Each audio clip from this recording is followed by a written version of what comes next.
Hello, welcome back to Hugh's Nursery, and it's sort of about 8 o'clock at night, and I just thought, because fertilisers are quite expensive, organic fertilisers, I'm just going to go around the small holding collecting lots of different things that you can make easy fertiliser out of. Just going to show you some basic things and some things that might inspire you to go create your own fertiliser, which you can then use to feed your plants, like potatoes or anything really.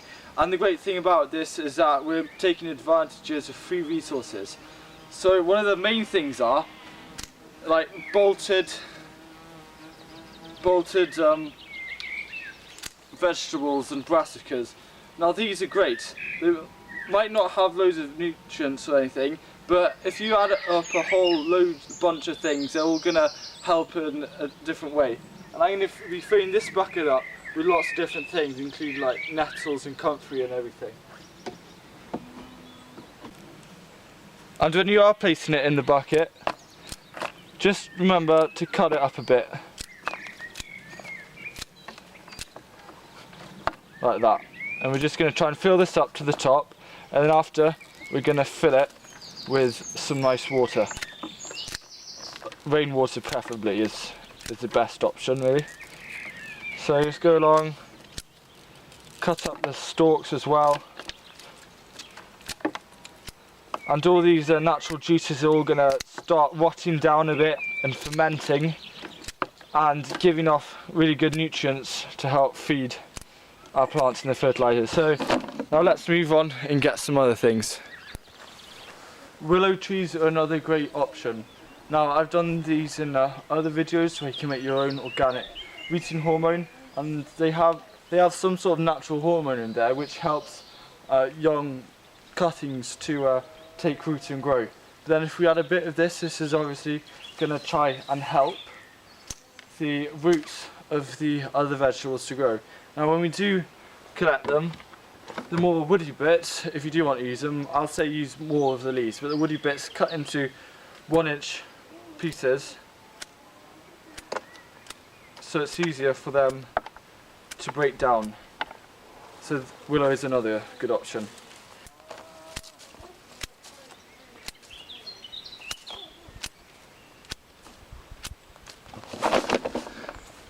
Here in Wales we have plenty of nettles. Now these are pretty nasty things which do like to sting you if they do touch your skin, but I like to go and collect all the tops where all the fresh growth and energy is being put into, and then it's just all going to help benefit the fertiliser further by adding another mix of different growing hormones.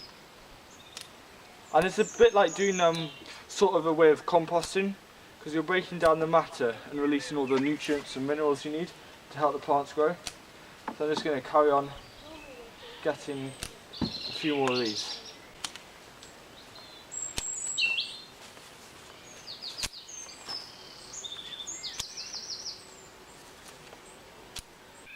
Comfrey is another fantastic resource that I'd definitely say every gardener should have. Perhaps comfrey is the most efficient of all British plants at sucking up nutrients, because its deep roots can go up to 10 feet or more, and taking all the available goodness and nutrients out and put them into the leaves and the plant. And when you do cut the plant, this breaks down very fast, so therefore will transfer the nutrients into the soil and into the fertiliser. Comfrey provides a potassium rich feed as well, which is ideal for tomatoes. So let's collect some comfrey leaves. Now you can get mainly two sort of types of comfrey. They're more the bigger leaves comfrey, which we have in the orchard, but don't want to go there at the moment because we've got some beehives there. But just go around collecting the leaves of it, and you should, even though it is actually considered a weed here in Britain, it's definitely a weed that you should welcome into your garden and keep a patch to grow, because it's going to come back and regrow every year for you, which is going to sort of be a non-stop resource for composting and feeding your plants. Whilst my mum has been clearing out part of this herb bed, we've got loads of lemon balm, and the amount of lemon balm is absolutely amazing. Now you can't see it, but I just cut it off, and this is part of a big lemon balm plant we have, and we've had to take out a lot of it to make space for other plants because it is very invasive, but you can make a really nice tea out of it. But what we are going to be doing some point this week is we're going to divide them, and they are looking a bit droopy at the moment, but they will pick up with a bit of water. So I'm going to divide them and plant them into different pots. But as we have so much, I'm just going to take advantage of these shoots and cut them off and stick them in there, because these are good herbs. They're really going to help as well, add a bit more originality and a bit more nutrients into our fertilizer. So I got a bunch of stuff here. Also added a bit of grass because that works just as well. Just sort of any plant-based material will work for this. And now I'm just going with some loppers. Excuse my broken tracksuit and everything. But I'm just mixing it around and cutting it up so all the juices of the plants will be easier for them to seep out. Right, there we go. Now finally, we've got some water here. Just fill it up. Not all the way to the top, just part way there. And then yes, I am putting loppers in some water, but they will dry out soon. And the plants have actually soaked up a lot of that water, but just carry on digging around and do it in layers. We add a bit more water.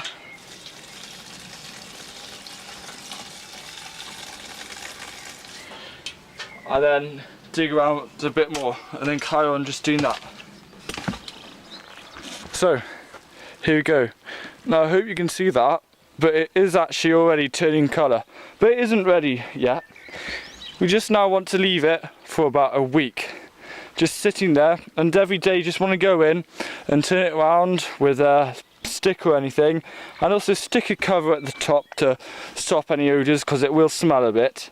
But after a week, you then want to check out a past video that I've done on how to correctly apply plant fertilizers, where you're going to dilute these with water, because this is going to be highly concentrated when all the matter does break down, and it's just like basically a super fertilizer, because it's got so many great nutrients to feed your plants. So I hope to enjoy my little trip round collecting some things, and it's so simple and you can do it too. So see you again very soon with another video. And I do have a question for you guys.